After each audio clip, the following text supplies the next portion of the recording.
Nice look to Boeheim, who's looking for help, and Williamson comes up with the steal, and here he goes. I mean, who is going to stop this? I know the numbers say that it is, but Old Dominion's not a bad loss. Like, Jeff Jones has a really good team. Reddish no. Oh, Williamson again. And another dunk for Zion. Hughes sees a seam. And Williamson with a rejection. It's Barrett. That was beautiful. And throws it long right and overthrew him a little bit. Hey, if you can touch it, you can catch it. Hughes shovels it out. Howard loses it. Goldwire's going to give Barrett another slam.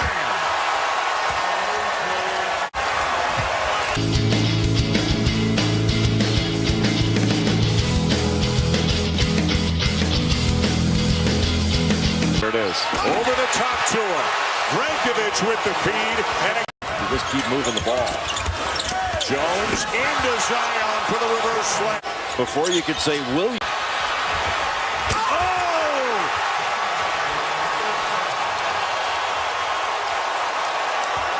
Because his anticipation is just so good, and no words can describe his finishing ability. When you're known by one name, you're pretty good, Dan. Up, no good, follow, clock and game clock bang on here with Carolina down a point. Carolina was looking to get a back door. Cam Johnson in and out on the three. Barrett with a rebound, and he's fouled. Two huge free throws for R.J. Barrett and Duke.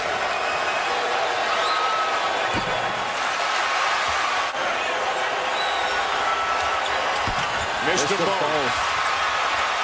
Carolina can win it. Here comes White. Gotta go. Almost slipped. Tipped by Little, no, and Duke will hang on and win it.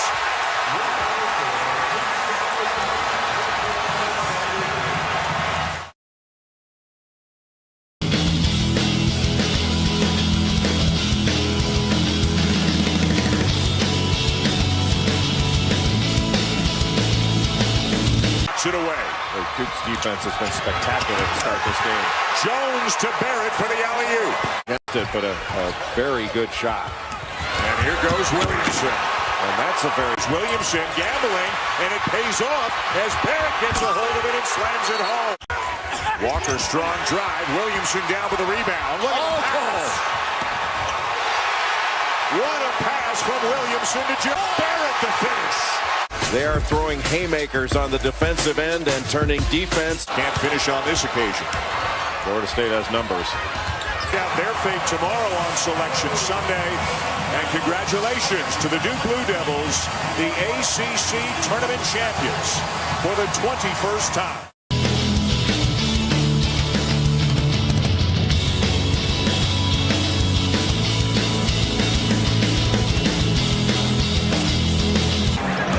Parker.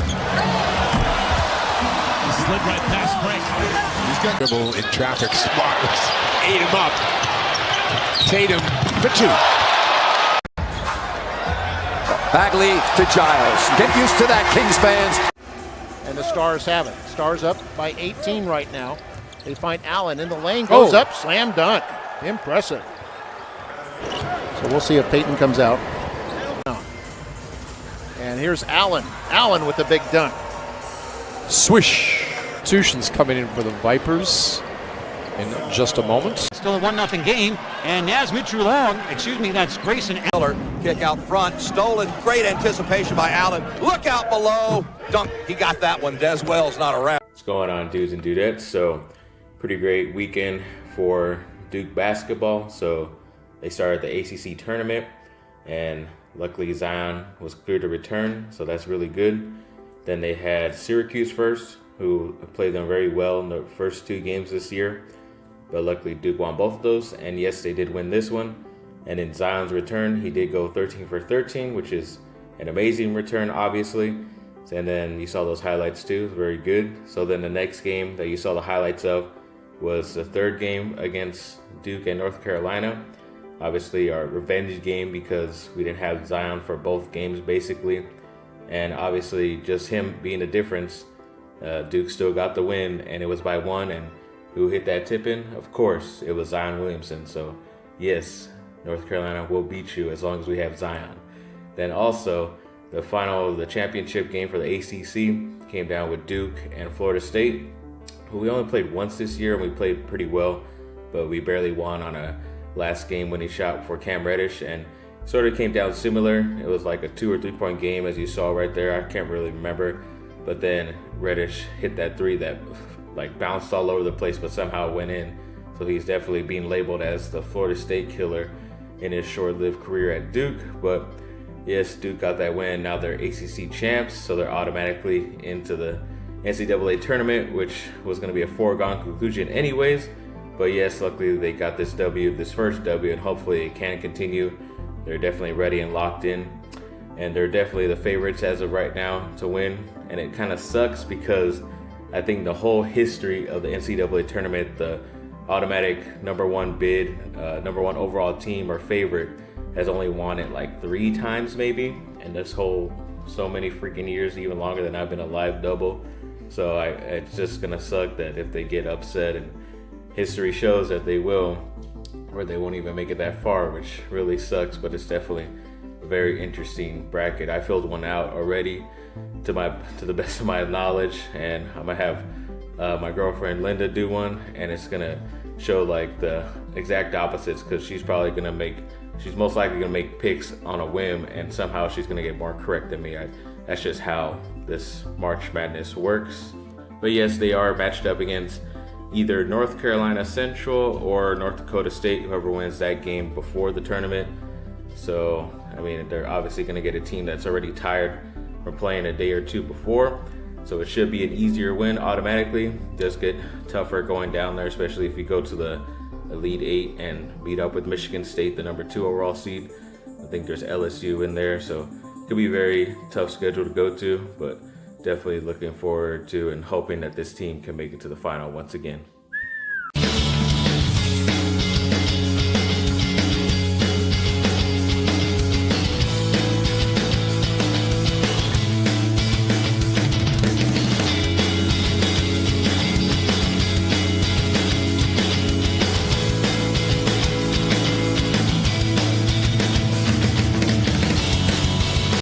Chargers free agency news. So we did re-sign defensive tackle Brandon Mebane, even though he's pretty old. Bless you, man. He did sign a 2-year deal, but I guess it's more because he's a great locker room guy and all that. So hopefully he can contribute in some way, but he did go through a lot this last year. Hopefully he can continue to be a pretty good player as he has been his whole career. But the main re-signing that I was hoping for was their free safety in Adrian Phillips. I just wished it was to a bit of a longer deal. It's only a 1-year deal, but at least he'll be back, and definitely this way they can hopefully work something out during the season, maybe during, the preseason. So hopefully we can keep him for a long term, because they did let go of Jaleel Dye, their other safety. Then they also re-signed defensive end Isaac Rochelle, even though he's from Notre Dame. He did perform pretty well for them when there's a lot of injuries and towards the end of the season when a lot of guys were out. So definitely a good thing to keep him around in case something happens again. So we have depth at that position, so that's always good. And then I guess Chargers were impressed with all these re-signings, especially the past couple of years, and during the draft as well, that they re-signed their general manager Tom Tolesco, which I've kind of been off and on about, especially the past couple years. I mean, here and there they've gotten guys that I really liked and hoped they would get. They just got them at obviously horrible times when they could have drafted other type of players at positions that they need now, and they just didn't because they're retarded and don't listen to me. But yeah, I definitely would have had a Super Bowl winning team right now if everybody just listened to me, but it's just not how it's going to happen. But glad that he at least got an extension. I don't know how long the contract was, but hopefully he could bring something special this draft coming up in about a month or 2 and we'll see what else he can do in free agency in the next couple of days.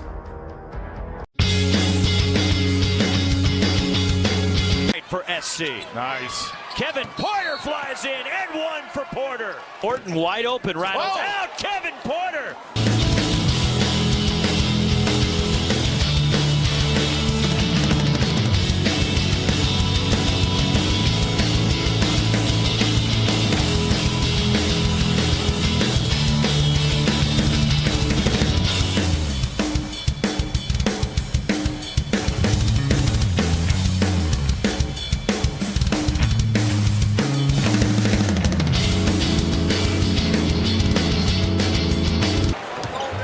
What a shot by LeBron James. Towels on fire this time off the back rim. Caldwell Pope races it down.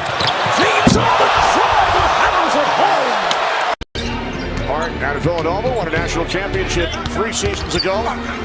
Dotson's pass picked off by Caruso. Here's James. Yeah, we've seen too many players doing that.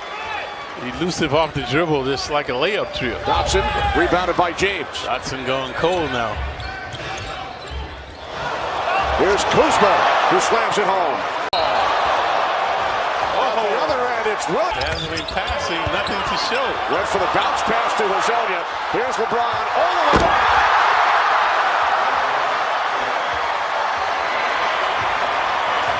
And James sure enough stopped. So I wanted to get into some other quick news before I go off a little bit on Lynn Swann, again, the athletic director for USC.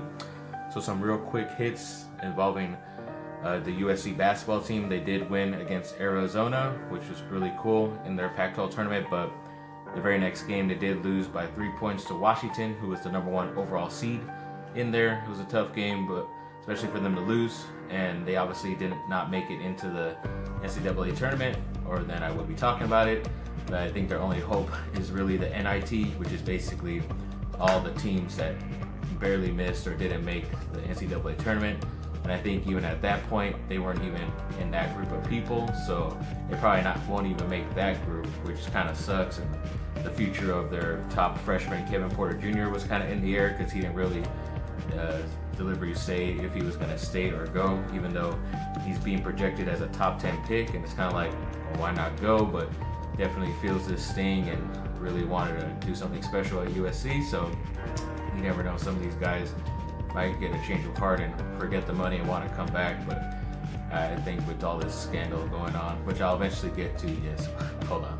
And yes, Brandon Ingram did have a successful surgery the other day, and it looks like he will be able to make a full recovery for the beginning of next season. They have not really rather stated that if this injury is going to reoccur to where he's going to get blood clots again, but definitely I think it might be a time to trade him at some point. It's going to suck, but you could try to get anything you can from him, but sometimes you get an expiring contract or a veteran too as well, and obviously this whole Lakers team is going to look completely different by the start of next year.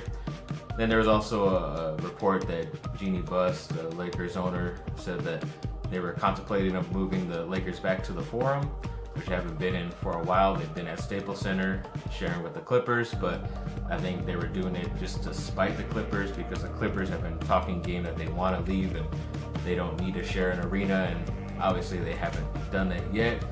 And I don't know, it would be interesting, a little smaller, but I think people would still go to Laker games no matter what. It's just like the Dodgers, everybody's going to go to a Dodger game anyways, other than the Angels game.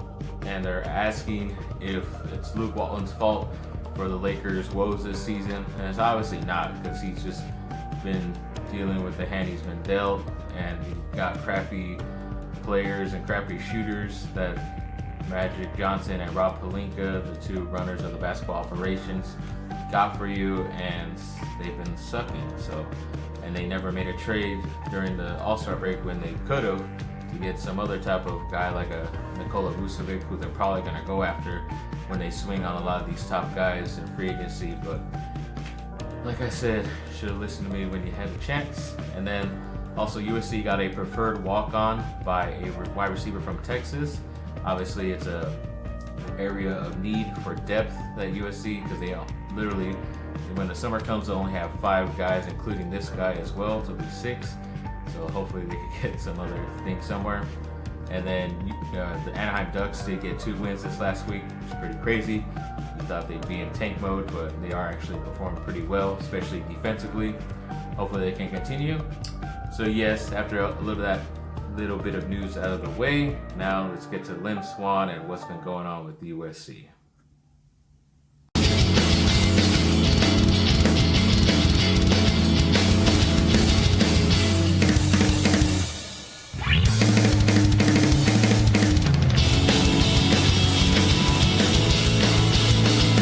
I did forget to mention that Eric Ziskin, he's one of the leading recruiter guys running everything for USC when it comes to recruiting for the football team.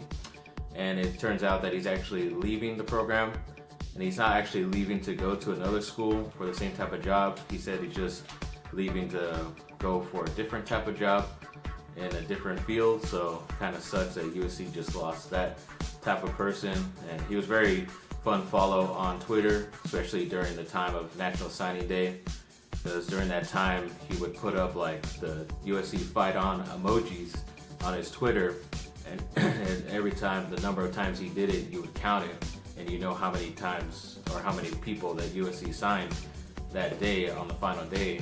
But now we won't get that very cool thing anymore, which kind of sucks. And he was very good at recruiting some of these players, but we'll just see how everything follows and who they're going to be able to get as far as a recruiting director in the near future. But also with the Lynn Swann stuff, it's like mentioned about it before, where all that scandal was going on at USC, and then somehow he didn't know, and then he comes out saying that he was blindsided, and everybody was blindsided about the whole thing. And Bill Plaschke of the LA Times is also like on that ESPN show Around the Horn. He says that it's time for Lynn Swann to be fired, and obviously Lynn Swann says we're going to definitely look into this and make the correct changes, but obviously it's probably not even up to him if those changes are going to be made correctly or not. So I think with all this type of crap, and he's definitely the head guy of the whole athletic department, then definitely a person that must go first, but he obviously had to get a replacement quick and a good one. But hopefully they don't go back into an ex-USC person, especially a football player. You need to go with an outside hire, definitely with somebody who knows what they're doing, and hopefully it can bring some stability and some success to the USC, not only football, but all the sports and the athletic department as well. But yes, thanks for watching, people. Like and subscribe, comment down below, let me know what y'all think. Yes, this isn't sponsored by Funyuns at all, obviously, but this is a great product, and if they would like to sponsor this video, that would be great, or many of my videos coming up. This is a great product. I mean, obviously, you don't get crap on your fingers when you eat them. You do get bad breath for a certain amount of time after, but hey, it's all good. It's one of the few chips I've seen that's under 20 grams of carbs per serving, so definitely got to check it out. So excuse me for one moment.